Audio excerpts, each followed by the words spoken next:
something in my pocket keeps a lot of folks alive. And I'm a man of 21. You know, baby, we can have a lot of fun.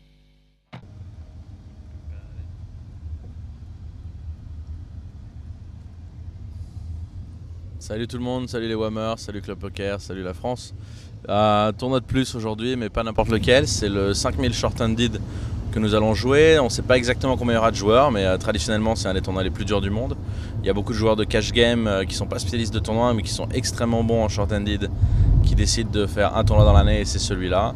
Donc un field qui grossit chaque année avec des très bons joueurs, où on ne sait pas exactement où ils en sont par rapport au concept de tournoi comme la survie. Donc on trouve des tables ultra agressives. Et je pense que tout le monde a envie d'en découdre. Il y a un très fort contingent Winamax aujourd'hui.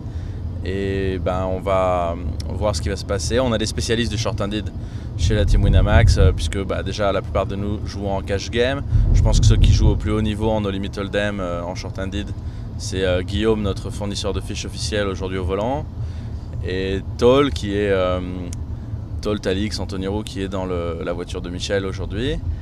Et voilà, donc deux spécialistes à la base des cash games 6 max, mais bon, je pense que tout le monde a une grosse expérience en 6 max, tout le monde a une grosse expérience en tournoi. Aujourd'hui, beaucoup d'Américains tarés, faut pas croire, même si la structure va être belle, il y a 15 000 jetons de départ avec des blindes de départ de 25-50, la structure est belle, mais si vous faites 3 bêtes tout le temps, vous allez être obligé de jouer dans des coups où il y a 18-20 blindes avant le flop, donc il y aura beaucoup de coups importants assez rapidement. Et par rapport à une table passive, on va dire, plus européenne, par rapport à une table plus passive, la structure est trompeuse.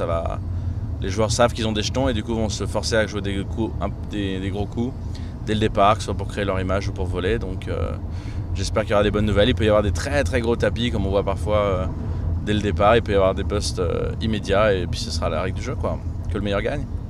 Manu, un petit commentaire? Ouais, je crois que les blindes commencent en 50-100. Si je veux pas te corriger, Nico. Nico. 50-100. Ouais, j'ai regardé la structure et après par contre ça monte assez doucement. Donc ça risque d'être encore plus violent que prévu. Ouais, ça va être très violent. Le round d'observation n'est pas vraiment là parce qu'on commence à 150 blindes et direct après on en a 100 et après ça descend doucement, mais ouais, ça va être violent.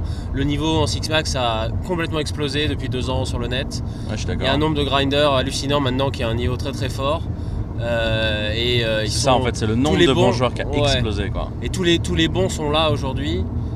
Déjà on l'a vu, rien que pour le 3000 triple chance qu'on a joué dimanche, il y avait un niveau incroyable, il n'y avait pas un fiche à table, donc en général ça veut dire que quand tu vois pas un fiche à table c'est toi, quoi. Si, moi je l'ai fait en fait. Ouais. Moi je l'ai joué le tournoi. Oui. Ah pardon, c'est vrai, il y avait Nico. Merci Nico, merci d'avoir. Mais je crois que j'étais avec toi sur ce coup-là en fait. C'est vrai. Non, c'était un tournoi vraiment infernal au niveau du niveau et je pense qu'aujourd'hui ça va être pire. Donc en même temps c'est excitant, on se dit qu'on va jouer avec des très bons joueurs, qu'il va y avoir beaucoup de poker, etc. Mais bon, en même temps on se demande si on a bien fait de s'inscrire. Mais bon, on y va quand même. On a la pêche, on plaisante, mais on a la pêche. Non mais c'est du poker, il peut tout se passer. Et puis voilà, ces joueurs-là, ils sont aussi... Ils sont forts mais ils sont aussi battables, on peut aussi les manipuler un petit peu. Et c'est pas parce que ce sont des experts en technique qui vont pas forcément laisser transparaître des choses à table, des tels physiques, etc. Moi c'est surtout là-dessus que je vais me concentrer. Oui, il y a beaucoup de joueurs du net très cagoulés finalement qui se rendent pas compte, qui tremblent des mains, pas forcément qui tremblent des mains, mais enfin qui ont des signes. Qui vont peut-être laisser transparaître leur façon de penser par leur langage physique. Et ça c'est quelque chose que je regarde beaucoup et sur lequel peut-être j'essaierai de rattraper l'éventuel retard technique que je peux avoir sur eux. Donc, je pense que on va voir. Comme Manu, on se considère comme des joueurs un peu complets en no limit. Et là on va avoir plutôt des spécialistes du 6-handed online. Donc ils auront des forces par rapport à nous, on aura des forces par rapport à eux je pense. Et David dit un tournoi sans hanté, qu'est-ce que ça t'inspire? Comment? Un tournoi avec des hantés, pardon. Mais ce qui m'inspire, c'est que l'année passée, j'avais fait la table finale de ce même tournoi. Et que ouais, il y avait énormément de jeunes joueurs de cash game. Et ces jeunes joueurs jouent un peu comme des fous. J'ai eu beaucoup de livraisons l'année passée. Cependant, en short-handed, les gens ont du mal à folder As-Valet, As-10. suffit d'attendre la paire de dames, de voir un 10 tomber et tu finis un As-10 qui est Donc, trop over-agressif. Tu vas jouer plus soft que la table en fait, plus serré que la table. A Voilà, priori. plus tight et beaucoup suivre la metagame du jeu. J'avais cet exemple par rapport à l'année passée où j'avais limpé une paire de 2 et j'avais fait un brelan de 2 au flop suite à une relance. J'avais Joué. gagné un gros coup et le tour d'avant, je reçois une paire d'As UTG, j'ai limpé.